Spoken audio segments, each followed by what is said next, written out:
Attorney-General, Conservative MP for Kenilworth and Southam, Jeremy Wright, joining us live in the studio. He's been an MP in Warwickshire for nearly a decade, and before that he worked across the West Midlands as a criminal barrister. So, as I say, lots to talk about. Let's welcome him to the show. Jeremy, thanks for coming in and for being with us in the hot seat this morning. No problem. Morning, Shane. Just about made it through the traffic this morning. It's been, Black Friday. I'm surprised I didn't catch up with you in a queue somewhere this morning. Well, yes, you probably would have done. Let's talk about can we talk about the Attorney-General role? I want to move on to your MP stuff a little bit later on, because I suppose there is a degree. Is there a degree and an element that you have those two roles very separately, don't you? And I just wonder how one affects the other. But just tell people about the Attorney-General role. You're a legal advisor to the government. It's steeped in heritage, steeped in history, steeped in tradition, some weirder than others as well.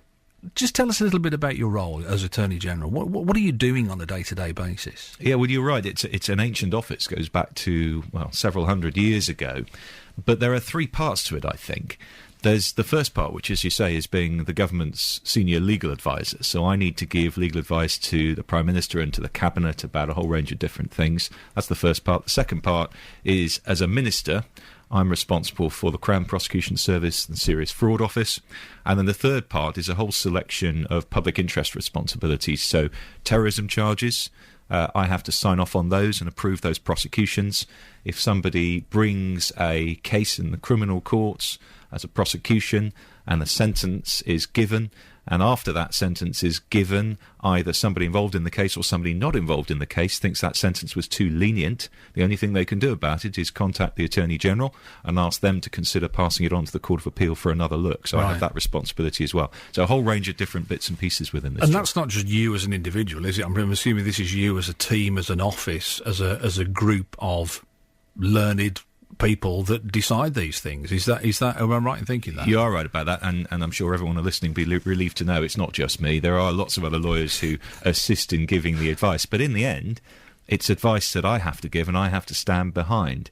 And actually, when you look at the so-called unduly lenient sentence scheme, which is the last thing I mentioned in that list, where you're looking at cases that Crown courts have decided and you have to decide whether the sentence passed was unduly lenient, then in the end, the only people who can make that decision about whether to refer to the Court of Appeal are either me as Attorney-General or my colleague, the Solicitor General. So there are two of us who have to do all of those cases. Is that, I'm assuming that's time-tempered in a way, though, isn't it? So, for example, with the case of Harry Roberts that was in the paper a few weeks ago that was convicted of killing 3 police officers, that, the issue about whether he should be released, does that fall under your jurisdiction? That's done and dusted as far as your office is concerned. That's done and dusted. It would only be the sentence in the first place that would come into the unduly lenient sentence scheme. And even then, it's only very exceptional cases that come to us and should come to us for passing on to the Court of Appeal. So you might think that a case is unduly lenient. You're perfectly entitled to ask one of the law officers to consider it.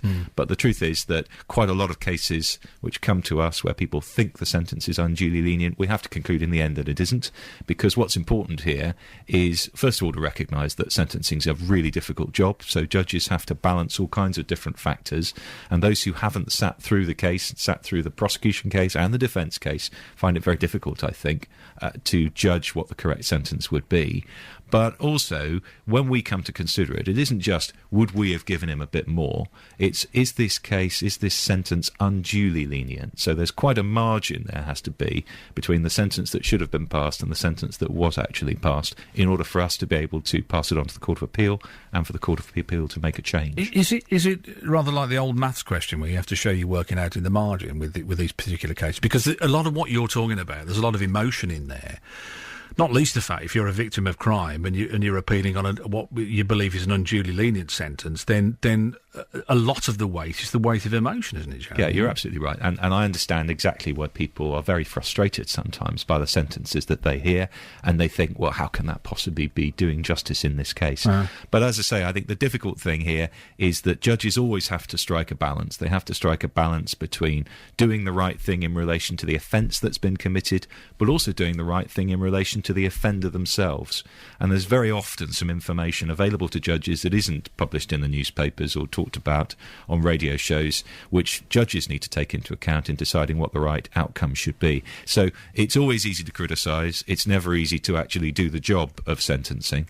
And I think we have to recognise that in the system. But it's right, in my view, that when you've got a case that's gone badly wrong, where the judge has made a misjudgment and passed a sentence that's far too lenient, we should be able to do something about that. That's what the scheme is for. What you don't do, though, and this is what people would like to see, and I'm not sure that it's within your remit, but do you then have a conversation with that judge and pick apart what's gone? Because if you're making the decision something's gone wrong, it would seem only right and proper that what you do is you go back to that judge and say, OK, judge, what happened? How did you get it so badly wrong? Do you have that conversation? I don't have that conversation, but I think it's certainly true that judges take very seriously being reviewed, and they take it seriously in either direction, of course, because sometimes they'll pass sentences that are too high, and the Court of Appeal will decide on the application of the defendant that actually they've gone too high and it needs to come down. But equally, they will on occasion, and it is very occasionally. I mean, I don't want to let anyone run away with the idea that this is happening all the time. It's not. I think our judges, generally speaking, get it right.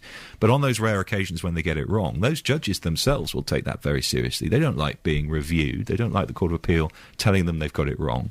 So those judges themselves will be very uncomfortably aware of those cases when that has happened in a judgment that they've made, and they'll want to look at why it's happened and what they can do differently in the future. But as I stress, it's a very unusual occurrence. I mentioned your job is all-encompassing. It goes right across all stratas of society, and it touches on a lot of things that an awful lot of us are particularly concerned about, not least, as you mentioned yourself, terrorism, and what we do now with youngsters who have been radicalised and we believe are leaving this country to go and fight overseas, and then at some point we'll want them to become back and either melt back into society or cause future problems for the UK government and for UK people as well. Where are we with that? What are you doing with that currently? People are saying, what's happening, Jeremy? With that? I mean, this is a huge challenge, as you say, and I think it's something that we're not going to resolve quickly. And I think it's something that's going to be with us for years, perhaps even for decades, because the fundamental problem here is that we've got a group of people who want to do harm in this country. They want to harm civilians in this country, not just military targets or police targets or government targets. They want to harm civilian targets too. And they want to do it because they've come to the view that not just the decisions we make, not just the foreign policy decisions that we've taken, but the way we live our lives is so fundamentally unacceptable to them that they want to take this kind of very drastic and criminal action against us. And we have to defend ourselves against that. And we have to do it while not throwing out of the window the whole way of life that we're so keen to defend against them. So what they don't like is the freedoms that we have. They don't like the fact that we can say what we want to within the confines of the criminal law. They don't like the fact that women in our society have equal rights. They don't like the fact that girls go to school, for some of these people, for heaven's sake. No. Now, we are not going to abandon all of those principles because we are under threat from these people. But we need to make sure that we are protected as much as we can be from them while maintaining all of those freedoms. That's a really difficult balance to strike. So what are you going to do? Well, let me give you some examples. So what we're doing at the moment, there's a piece of legislation that's about to come to Parliament to be considered, with a whole range of counter-terrorism measures in it. So if you take, for example, the case you gave of somebody who goes abroad with an intent to participate in terrorist activity in Syria or in Iraq, to join up with ISIL, to commit offences over there, and then, of course, having been trained, potentially to come back here and commit offences here too. Now, what we can do is a number of things, and this is what the bill will set out. First of all, if you catch somebody on their way out, so somebody who's a British citizen on their way out to fight in Syria or to engage in terrorist activity, and you know that's what they're doing, demonstrate that's what they're doing, we can take their passport off them so that they can't travel in the first place. Then, of course, we have a range of measures. They're called TPIMs, which enable you to keep track of someone, to restrict where they go, what they do, make sure you know what they're up to. And then, of course, if you've got someone who's already abroad and who's seeking to come back, then what this bill will allow us to do is to say, first of all, there'll be a period of time during which you can't come back at all. So there'll be a reasonable period where we prevent them coming back into this country. And when they do come back, they'll only be allowed to come back if what they're prepared to do is sit down and agree a whole series of measures that we can then take against them to restrict their movement. But how confident are you that all those are doable? Because it's all very well you sitting in an office in Westminster somewhere and saying, OK, this is what I'd like to do. But you know as well as I do, if the reality is, and the suggestion with our borders is the reality is that we don't have the wherewithal to be on top of that as you're suggesting, then the policy is all for lost, isn't it, really? And I know it's outside of your remit, but you must have concerns that you think, well, I'm writing up a policy here that I'm not even sure that we can deliver. Well, look, I mean, is it doable? Yes. All of those things we can do, and I think they'll have a substantial effect. If, on the other hand, you're asking me, can I guarantee that no one will slip through the net and that nobody will come back to this country armed with training and equipment that they want to use to do harm to people in Coventry or elsewhere? Can I guarantee that won't happen? Of course I can't. No. And I think one of the big problems here is that, try as they might, the security services find it very difficult to identify everybody who's going to cause harm. Now, you take, for example, the terrible murder of Lee Rigby, which we heard about in the news again this week. Now, if you look at that incident, that was two individuals who weren't necessarily part of an organised terror group that MI5 or the other security services could identify, track, listen in on, and then disrupt. They were individuals who heard somebody preaching an extreme Islamist ideology online or on television, were encouraged by that to go and do something terrible using a knife, which of course everybody has access to. Can we guarantee that that will never happen? However good our security services are, however hard they work, however many pieces of legislation we pass, we can't. And one of the things we have to ask people to do is to be vigilant, to pay attention to what's going on around them. And if they see people behaving in a way that's worrying them, that they let the authorities know. And that doesn't apply to police and members of the law enforcement authorities. It applies to universities, to community groups, to everybody. We've all got to play our part. It ties it quite nicely and takes us back to where we started with sentencing, though. I mean, two young men this week were sentenced to, 3 and 2 years, respectively, for their part in plots abroad. Doesn't really send out a harsh message, does it? What do you end up serving with 3 years? 18 months if you're lucky? Yeah, you serve half of that sentence. I mean, people will be saying, come on, Jeremy, this is not exactly the strict hand of your office, is it, really? Well, as I said, I understand the concern, but as I also said earlier, I think it's very important to understand the details of these cases before you can make a judgment as to whether the sentence was right or wrong. Now, these were individuals who were prosecuted and then convicted for offences which were of a preparatory nature, if you like. They were preparing to engage in terrorist acts. So this is preparing to travel abroad in order to link up with ISIL. It isn't the same, of course, as what Adebolajo and Adebowale did in relation to Lee Rigby, where they received, quite rightly, life sentences with whole life terms. That's absolutely the right outcome for those individuals. I take the view that it's very difficult to criticise judges for individual judgments they've made, having heard all the facts. What we need to do is give those judges adequate sentencing powers, and that means either a sentencing range that's wide enough for the offences they're dealing with, or, when they're not even offences yet, making sure we pass the laws to make sure that they become offences. You think 3 years is a deterrent then, or do you think these people will be laughing at the justice system? Well, it depends entirely what you've done, doesn't it? And I think if 3 years is the right sentence for what these individuals have done... You think it is? Then, again, I haven't heard all the evidence. You haven't, and I don't suppose many people listening have, so I'd be very cautious about criticising a judge for the sentence he's passed. Sentencing has to do a number of things. It's got to punish, it's got to allow for some rehabilitation, and it's got to deter. And all of those things would have been very much in the judge's mind, especially in a case where there are terrorism links. And I don't want to criticise the judgment they've made unless I've heard all the facts. The one thing that you keep coming back to, Jeremy, is saying that, you can't criticise judges without having all the facts, which is a great cop-out in a way, really, because what it means is that we never end up criticising judges for the decisions that they make, and we never actually move forward with developing a better system than we have now. Doesn't that worry you? If we say, well, we can't criticise until we have because we're never likely to sit and read through the whole transcript of a court case. Well, on every occasion, aren't we? I'm not saying you can't criticise a judge, and frankly, I don't think my chances of stopping people criticising judges are very high. I think people will continue to do that. But I think it's just a fair comment to say that it's very difficult to decide whether a judge has got it right or wrong unless you've heard all the arguments and all the evidence in the case. And judges, in my experience, take a lot of time and trouble to try and balance out all the things that they've heard. And actually, I'll give you a good example of this. We've got a website going now in government called You Be the Judge. So if you put that into your search engine, you'll find there's a website called You Be the Judge. And what that does is it gives you a real case. It's anonymised, so you won't hear all the real names, but it's a real case. You can listen to all the evidence or read all the evidence that the judge would have heard. You can then make your own judgment as to what you think the appropriate sentence should be.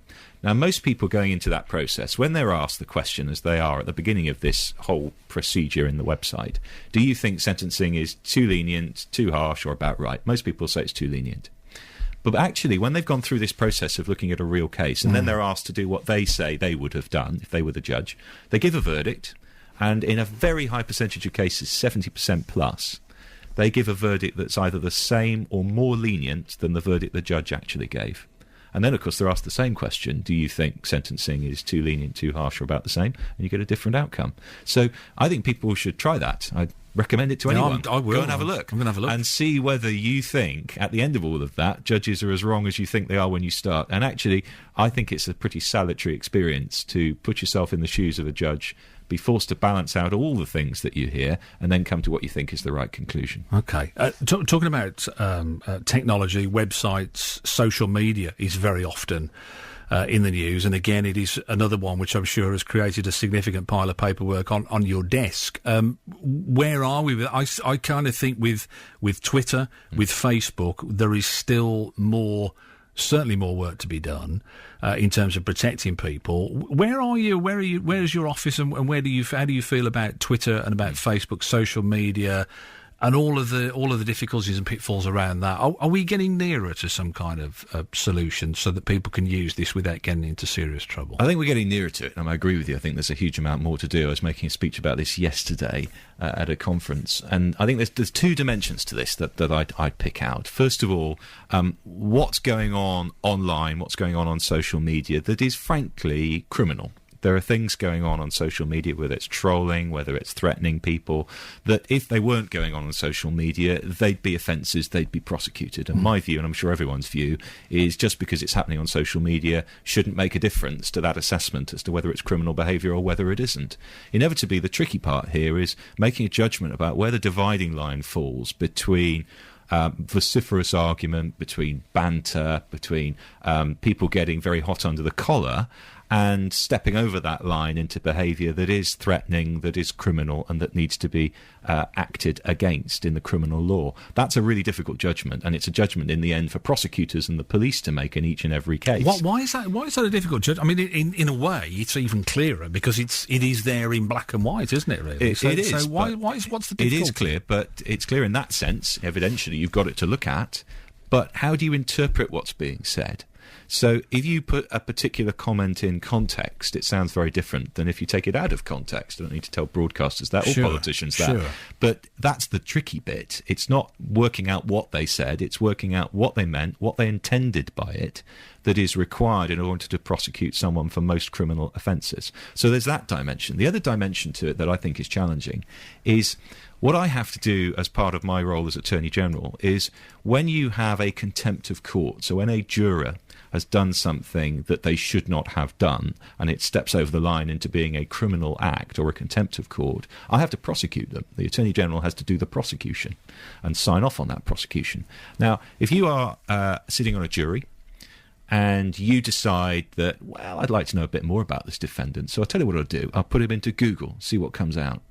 That's contrary to your oath as a juror. You shouldn't do it because you should be trying that case on the basis of the evidence you hear in the courtroom and nothing else. Are you specifically saying that to jurors now? I mean, I Yes. often wonder whether people who sit on jury service are actually told, and listen, this is actually what it means in real life. You do not put this into any search engines. I think you're specifically saying we may have to encourage judges to be that specific. I mean, I think jurors are told you can't go out of court tonight. Are judges and the go best and people visit- to tell jurors that? No, I they ask are. that with the greatest respect, but they are not the youngest people in our society because of their length of experience or whatever.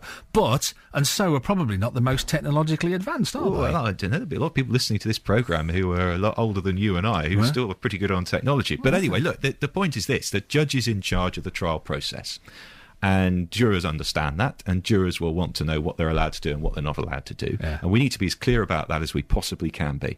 But jurors have always been told you can't, if you're trying, for example, a road traffic case, so a death by dangerous driving case, what you can't do is pop out to the site and start measuring it up yourself and deciding what you think might have happened. You have to try those cases based on the evidence you hear. We have an adversarial system so that you hear from the prosecution, you hear from the defence, and the expectation is, in combination, you will have heard everything you need to hear. And the judge is there to hold the ring on that whole process. If jurors decide to go off and do their own research, then you don't know exactly what evidence is being heard on which they're making that decision, and that would be wrong. So that's been a long-established principle for a long time. The only difference is you've now got in your hand, in a smartphone, almost everybody now has in their hand a tool which they can use to get even more information outside the courtroom.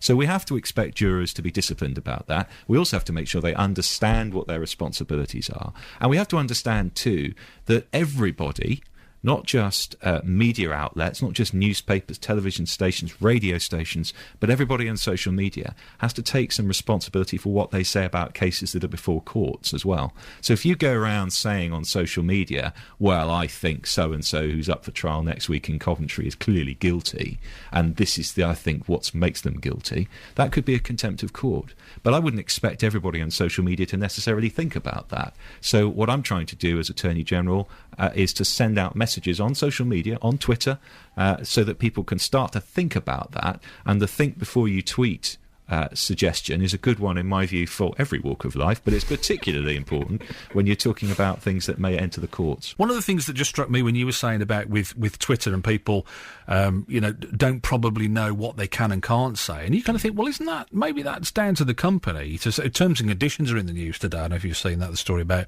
how difficult terms and conditions are to understand, but should there be a set for people to sign up and say clearly, this is what you're signing up for. This is the legality. This is the responsibility that you have. Could they do more, the companies themselves, do you think? I think they could do more, and I'll come back to one specific area I think they can do more on in a minute. But I just think it's worth saying, actually, there's always a danger when we have these conversations that you spend all your time talking about what's wrong with social media and what can go badly wrong with it. And I think it's worth saying social media is a good thing. It's a good thing that we connect people up and enable them to communicate in the way that they can now. And freedom of speech is a good thing. People should be able to say, broadly speaking, what they want to within the confines of the criminal law.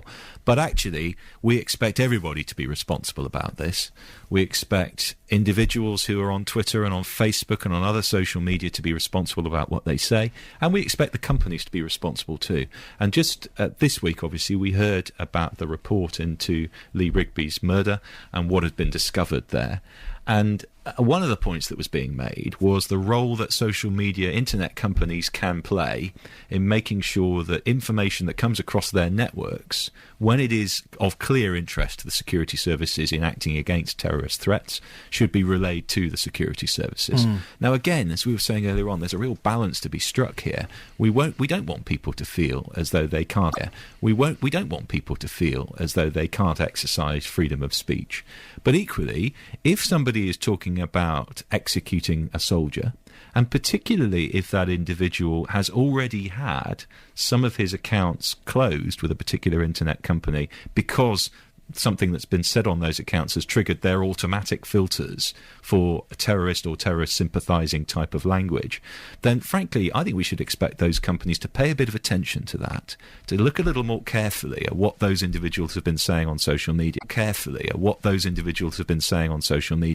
and if it is something that legitimately should be passed on to the security services, to do that. So again, we're asking people to be responsible and to play their part in this big challenge we've all got. Are you being realistic though? I just wonder whether they've got the resources to do that, because one of the issues around social media surely has got to be volume, and I do wonder whether the reluctance, because some of the language, I mean, like threats to rape or threats to kill, you would expect that there would be some kind of court case resulting in it, most of those, 9 times out of 10, unless they're very exceptional circumstances. We don't see that. Is that because of volume? Is because the courts just quite literally couldn't cope with the amount that once you open the floodgates, then, you know, you're not going to be able to cope with the volume of this, are you? Well, volume's a big challenge. You're right about that. But actually, if you go back to the example I was giving, which is the one that was included in the Rigby report about one of the 2 perpetrators in this case, what had happened in his case was that the company in question had set up some automatic filters. So obviously, if you use particular words or phrases, it sets off an alarm somewhere, and they decide to close those accounts because they've concluded that that wasn't just a random collection of words, that you clearly meant what you said, and therefore they closed his access to those accounts. But that's the suggestion that's done without human intervention, isn't it? That's exactly. an algorithm and an automatic response. I think that's absolutely right. But if that alarm goes off and you have an automatic response, shouldn't that set an alarm somewhere with a human being in that company to say, OK, this has happened in this individual's case. Perhaps I ought to go and look at what else he's saying on his social media accounts. Right. And if there's something there that I should be passing on, then that's what I should do. And I don't think that in itself is going to create a huge volume of new material, because you'd have to do 2 things. Not only the alarm would have to be set off automatically, but you'd also have to sit down as a human being within that company and look at what had been said and decide whether it really needed sending on. That's not what happened here. And I think, final point, you know, the whole problem here is that we are looking for needles in haystacks. We're looking for individuals who haven't perhaps come to the notice of the security services up to now, but who could be about to commit some terrible atrocity. We need absolutely every tool we can use to find those individuals and act against them before it's too late. And we need internet companies to play their part in that. And if those internet companies say, you know, I'm sure you'd love us to do that, but we just don't have the resources to do that. What is to do that? But we just don't have the resources to do that. What is the response to that you have to in order to operate that kind of business? Well, I would settle for, if you are an internet company and somebody has set off your automatic alarms, which they obviously already have in place, already happened in this case, if that happens, then if you can't do the work, then at least notify the security services that has happened in that individual's case. And then if there's somebody of interest to the security services, they can have a look themselves. Oh, yeah, but then you're on the slippery slope then, aren't you, of passing on information? There was a case this week, in actual fact, where I think there was a bit of an error where the security services asked for one piece of information and ended up having a load of customer accounts. I mean, you're treading a fine line between privacy then and national security. I mean, how do you countenance the 2 you of those? You are absolutely right, and that's at the heart of this argument. The difference between those things that you're entitled to say in exercise of your freedom of speech and that you're entitled to some privacy from the state about is one thing. On the other hand, there's a very real and growing danger that we all have to be aware of, where early warning is crucial. Early warning is the only way that we will stop these so-called lone wolf attacks before they happen. And so that is absolutely the crucial balance. You are right, but we are talking here about social media, and one of the things that people have often been called out about on social media is they think they're only talking to their friends. Yeah. They're actually talking to the whole world, and so that's something people need to be aware of in a whole range of different social contexts. But look, I think that it's absolutely the balance that you've identified there that's the real challenge here, and getting that balance right is not easy. Is it a balance though, or do we flip a coin and do we say, look, you choose one? You choose one at the end of the day. You either choose your right to privacy or you choose national security. You can't have both. No, and I don't want to live in a country like that. I think that you have to find, and it's not an easy challenge, and it's, what politicians and everybody else has to think through, but there has to be a balance between those things that are the exercise of your freedom of speech and those things that you're not entitled to do and say because they are in contravention of the criminal law. And in each and every case, we'll have to make a judgment about whether that balance has been struck correctly. Of course we will. But we have got to find a way in this country of balancing those 2 things out, because otherwise we're going to lose everything we value here.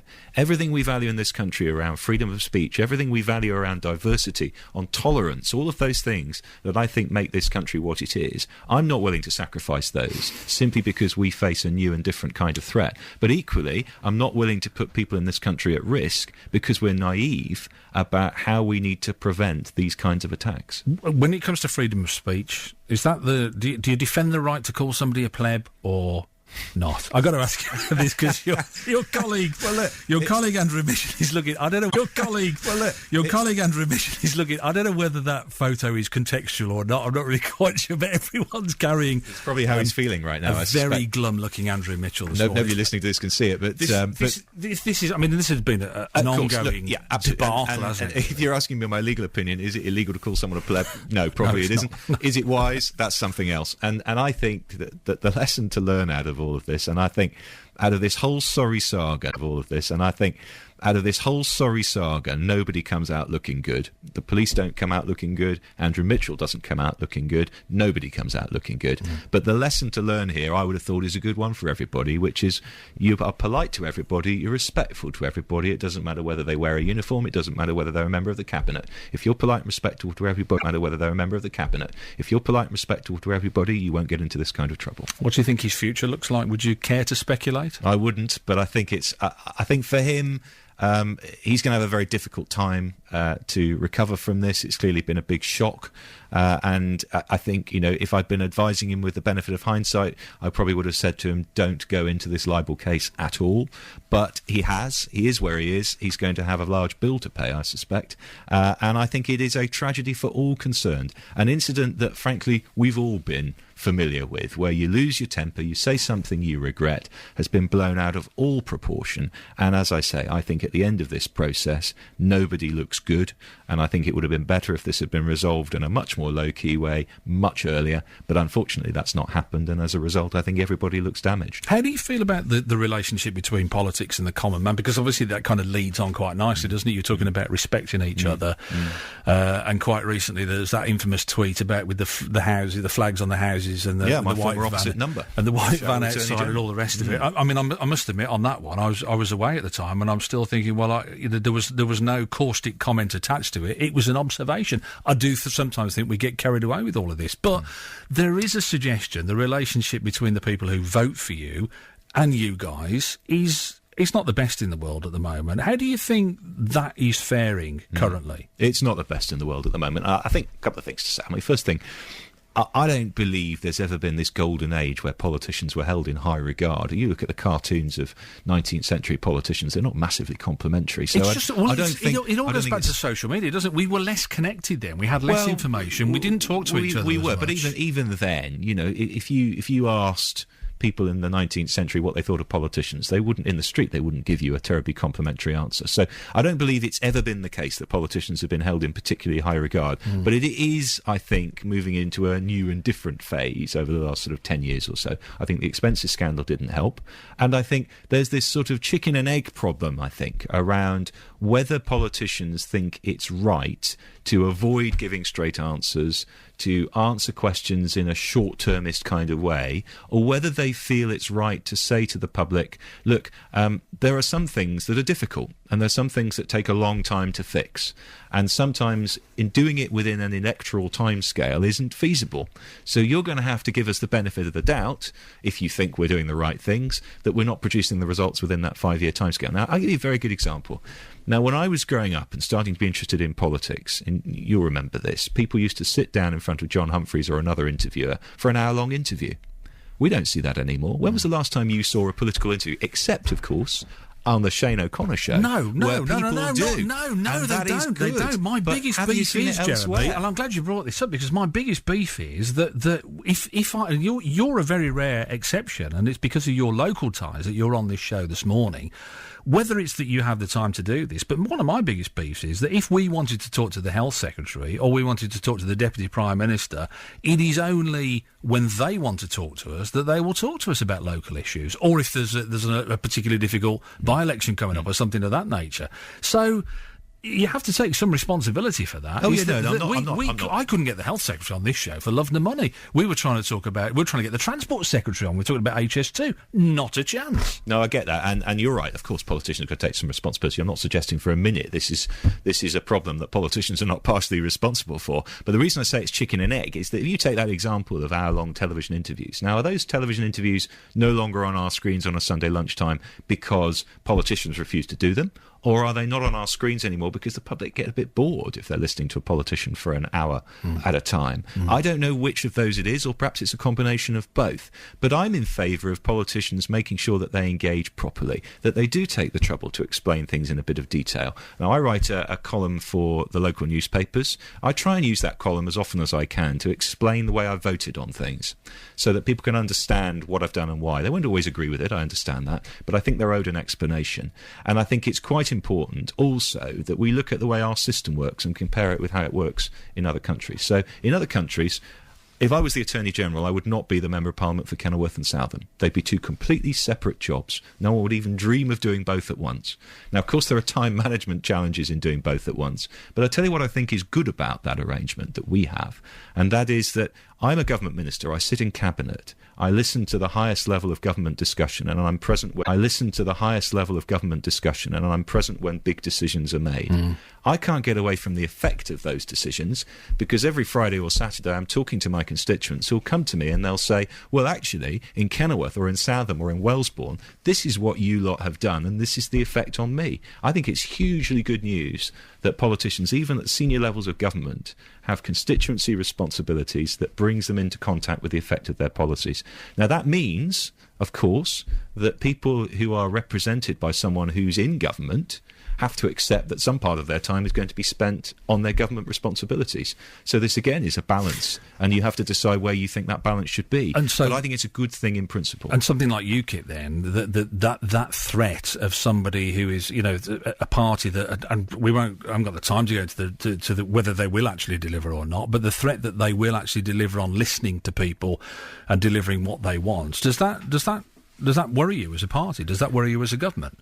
Well, look, I think quite clearly it does, because some of the reactions that David Cameron has had have been directly related to some of the threats that UKIP have posed to you as a party. Well, I don't think for a second you should disregard the level of support for UKIP. I don't think you should say it doesn't matter, it's not important, these people are clearly misguided. Although that was your initial reaction, wasn't it? No, I'm talking about that was the Conservative Party's initial reaction, wasn't it? You've changed your tune. I want to make a distinction here between the people who are the UKIP politicians and the people who are the UKIP supporters. Okay. What I'm talking about right now are people who support UKIP, people who have sympathy with what they're saying. And I think there are two elements to their sympathy.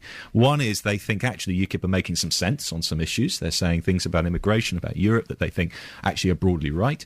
And there is also a sort of general anti-politician mood that says, well, anyone who doesn't sound like a normal party machine politician, I'm inclined favourably towards. But actually, in the end, politics should not be about anything more than creating solutions.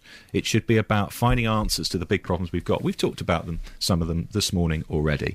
Now, do I think that the politicians within UKIP have got answers to any of that? No, I don't. I think what UKIP politicians are doing is reflecting a general dissatisfaction, anger even. They're not actually turning it into a solution. They're simply reflecting it back at people. And that's not a way to solve any of the problems this country has got. So do I understand and respect why people are inclined towards UKIP? Absolutely I do. And I think our job as politicians outside UKIP is to say to them, I understand what you're saying, and actually if you talk about immigration, the Prime Minister's about to make a speech, as you were saying earlier on, look at what he says, decide whether that actually might be a rational solution to the problem.